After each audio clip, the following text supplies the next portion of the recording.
Assalamualaikum warahmatullahi wabarakatuh. Perkenalkan, nama saya Dewi Rafianti akan mempresentasikan tugas filsafat ilmu. Pertama, bagaimana filsafat ilmu dalam mengawasi dan memperkuat eksistensi keilmiahan serta nilai-nilai dalam ilmu pendidikan. Filsafat ilmu memainkan peran yang sangat penting dalam ilmu akademis, khususnya dalam ilmu pendidikan. Jika ilmu pendidikan adalah bangunan, maka filsafat ilmu pondasinya.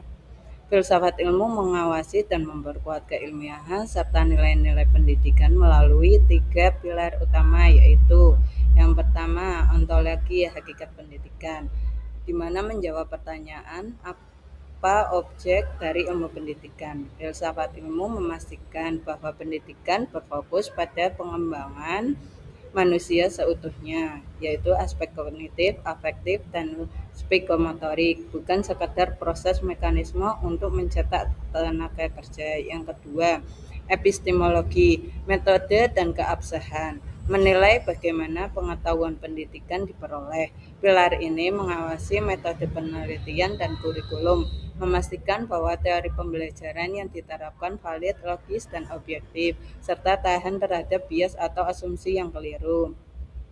Yang ketiga, aksiologi, nilai dan etika, menilai untuk apa ilmu pendidikan digunakan. Aksiologi memperkuat nilai moral dan karakter dalam pendidikan, memastikan bahwa ilmu yang diajarkan bermanfaat bagi kesejahteraan manusia, berkeadilan, dan tidak disalahgunakan. Melalui ketiga pilar di atas, filsafat ilmu memastikan ilmu pendidikan tidak berjalan tanpa arah yang jelas, melainkan menjaga agar ilmu pendidikan tetap ilmiah di atas kertas atau teori, sekaligus bermakna dan etis di lapangan atau praktek.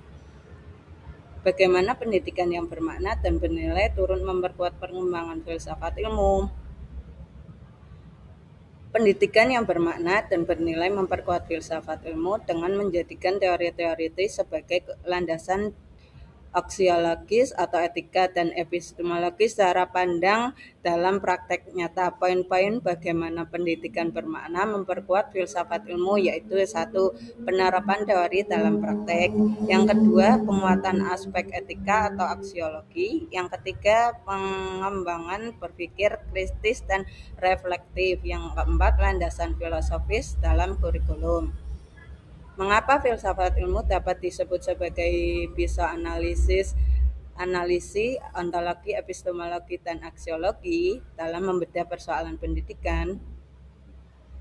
Bisa analisis digunakan karena filsafat ilmu melalui 3 cabang utamanya, yaitu ontologi, epistemologi, dan aksiologi. Memiliki kemampuan untuk mengiris dan membedah suatu masalah pendidikan hingga ke akar paling dalam. Jika metode penelitian biasa seperti statistik atau survei hanya melihat gejala di permukaan, filsafat ilmu membedah mengapa gejala itu terjadi dan ke arah mana solusinya. 1. Irisan ontologi, membedah hakikat dan akar masalah. Yang kedua, irisan epistemologi, membedah cara metode dan validitas. Yang ketiga, irisan aksiologi, membedah nilai, etika, dan dampak.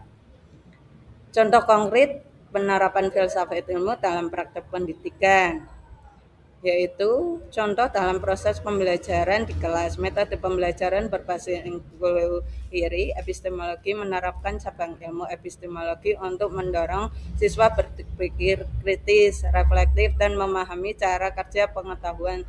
Guru tidak langsung memberikan jawaban, melainkan membimbing siswa melalui metode ilmiah, merumuskan masalah, menyusun hipotesis, mengumpulkan data, hingga menarik kesimpulan. Pembelajaran berpusat pada siswa, ontologi dan aksiologi memandang peserta didik bukan sebagai tabung kosong yang hanya menerima informasi dari guru, melainkan subjek yang aktif memiliki potensi dan keunikan. Peserta pembelajaran lebih banyak menggunakan diskusi, proyek kolaboratif, dan praktek langsung untuk membangun keterampilan sosial serta nilai-nilai karakter. Terima kasih. Wassalamualaikum warahmatullahi wabarakatuh.